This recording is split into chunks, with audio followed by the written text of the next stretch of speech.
নমস্কাৰ বন্ধু বান্ধৱীসকল, আপোনালোকক স্বাগতম জনাইছো আমাৰ আজিৰ এটি বিশেষ ভিডিঅ'লৈ। ঘৰত টকা পইচা জমা নাথাকে নেকি? যদি নাথাকে আজিয়ে ঘৰৰ পৰা এই কেইটামান বস্তু গুচাই দিয়ক। আপোনাক ধনী হোৱাত কোনেও ৰখাব নোৱাৰে। যদি টকা পইচা উপাৰ্জন কৰাৰ পিছতো আপোনাৰ টকা পইচাৰ অভাৱ হয়, সময়ত আপোনাৰ হাতত টকা নাথাকে, তেনে ক্ষেত্ৰত আপুনি কিছুমান বাস্তু টিপছৰ ওপৰত গুৰুত্ব দিয়াটো দৰকাৰ। আপুনি হয়তো বহুতো মানুহক কোৱা শুনিছে যে পইচা জমা কৰিবই নোৱাৰো, বিনা কাৰণতে পইচা খৰচ হৈ যায়। এনেকুৱা ক্ষেত্ৰত মানুহে নিজৰ ভাগ্যকে দোষ দিয়ে। কিছুমান বাস্তুশাস্ত্ৰৰ মতে ঘৰত থকা কিছুমান বিশেষ বস্তুৰ বাবেও ধন হানি হয়। যদি আপোনাৰ লগতো তেনেকুৱা হৈছে, তেনেহলে ঘৰত থকা বস্তুৰ ওপৰত আপুনি গুৰুত্ব দিয়াটো অতি দৰকাৰ। ঘৰত থকা প্ৰতিটো বস্তুৰ পৰাই পজিটিভ আৰু নিগেটিভ শক্তি প্ৰবাহিত হয়, আৰু সেই শক্তিয়ে সেই ঘৰত বাস কৰা মানুহবিলাকৰ ওপৰত প্ৰভাৱ পেলায়। যিকোনো ঘৰত নিগেটিভ এনাৰ্জি প্ৰবাহিত হোৱা বস্তু থাকিলে সেই ঘৰৰ মানুহবিলাকৰ ওপৰত মানসিক, আৰ্থিক, শাৰীৰিক এই তিনিওটা সমস্যাতে ভোগা দেখা যায়। জ্যোতিষশাস্ত্ৰ আৰু বাস্তুশাস্ত্ৰত ঘৰত সুখ শান্তিৰ বাবে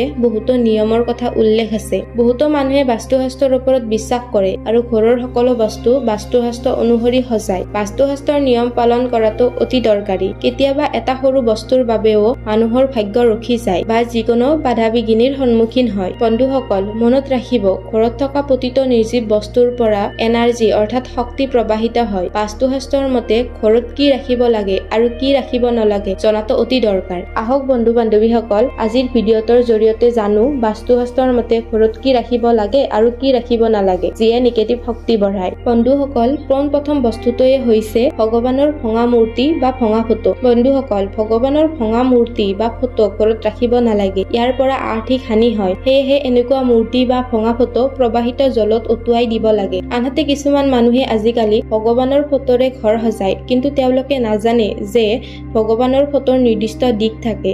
এনেকুৱা কৰিলে বাস্তু দোষ লাগে। 2 নম্বৰতে, কোনো মানুহে নিজৰ ঘৰ বা অফিচত সাপ, ফেঁচা, পইতাচৰাই, বাঘ আদি জীৱ জন্তুৰ ফটো ৰাখে, কিন্তু এনেকুৱা ফটো ৰাখিব নালাগে। এনেকুৱা ফটোৱে ঘৰত নকাৰাত্মক শক্তিৰ প্ৰভাৱ বৃদ্ধি কৰে। 3 নম্বৰতে, যদি আপুনি মানি বেগ ইউজ কৰে, তেনেহলে কেতিয়াও ফটা মানি বেগ ইউজ নকৰিব আৰু লগতে কেতিয়াও মানি বেগ খালী কৰি ৰাখিব নালাগে। 4 নম্বৰতে, ভঙা ফুটা বৰ্তন, বেয়া ইলেক্ট্ৰিক সামগ্ৰী, বেয়া ঘড়ী, ভঙা আইনা, ফুটা মগ, ভঙা বিচনা বা ফাৰ্নিচাৰ আদি ৰাখিব নালাগে। এনেকুৱা বস্তুৱে ঘৰত নকাৰাত্মক শক্তি নিৰ্মাণ কৰে আৰু ঘৰৰ পৰা পজিটিভ শক্তি নোহোৱা হৈ যায়, আৰু এনেকুৱা ঘৰত বাস কৰা মানুহে মানসিক অশান্তিৰ সন্মুখীন হয়। ঘৰত এনেকুৱা বস্তু থাকিলে মেৰামতি কৰি ঠিক কৰি ল'ব লাগে। 5 নম্বৰতে, বন্ধুসকল, পূজাঘৰত যদি কলহ আছে, কেতিয়াও খালী কৰি ৰাখিব নালাগে। পূজাঘৰত খালী কলহ ৰাখিলে বাস্তু দোষ লাগে। পূজাঘৰৰ কলহত ব্ৰহ্মা, বিষ্ণু, মহেশ্বৰ বাস কৰে বুলি কোৱা হয়। 6 নম্বৰতে, মকৰাৰ জাল। বন্ধুসকল, বাস্তুশাস্ত্ৰৰ মতে মকৰাৰ জাল ঘৰত থকাটো অশুভ মনা যায়। বাস্তুশাস্ত্ৰৰ মতে ঘৰত মকৰাৰ জালে আৰ্থিক অৱস্থাৰ ওপৰত প্ৰভাৱ পেলায়, কাৰণ মা লক্ষ্মী সদায় পৰিষ্কাৰ পৰিচ্ছন্নতা ভাল পায়। 7 নম্বৰতে, আপোনালোকক হয়তো কেতিয়াবা জ্যোতিষীয়ে পাথৰ পৰিধান কৰিব দিছে। বহুতো মানুহে হাতত বিভিন্ন ধৰণৰ পাথৰৰ আঙুঠি পৰিধান কৰা দেখা যায়, কিন্তু বহুতে আকৌ এনেকুৱা আঙুঠি খুলি য'তে ত'তে থৈ দিয়ে। বন্ধুসকল, এনেকুৱা কেতিয়াও নকৰিব।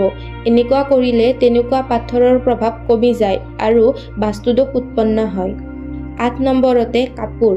বন্ধুসকল, বহুতো মানুহৰ এটা অভ্যাস আছে, পিন্ধা কাপোৰ য'ত ত'ত যেনেকৈ তেনেকৈ দলি মাৰি থৈ দিয়ে।